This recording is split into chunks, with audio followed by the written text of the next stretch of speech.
এক গায়ের কথা, সুখ দুঃখ শোক একাকার হয়ে থাকে কল্পনার লোক। অনিক বাবুর প্রতি সবচেয়ে বড় সম্মান বোধহয় এটা, মরণোত্তর সম্মান উনি পেলেন।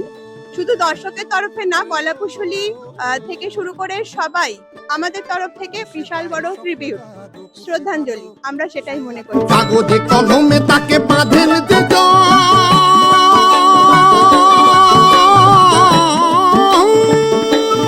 দুঃখের বিষয়, যাকে নিয়ে করা বা যে স্ট্রাগলের গল্প নিয়ে করা, তখন তো রিলিজ হলো না, কিন্তু মনে মনে ইচ্ছে যে যদি রিলিজ করে, এবারে ওয়ালা করিয়ে দিলেন, প্রথম দিনে চলে এলাম।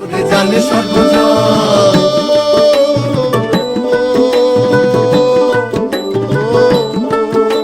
আলটিমেটলি উনি বেঁচে থাকলে অবশ্যই ভালো হতো, কিন্তু এই মুহূর্তে তবুও মানে যদি কিছু পরজন্ম থাকে উনি সেখান থেকেই শান্তি পাবেন।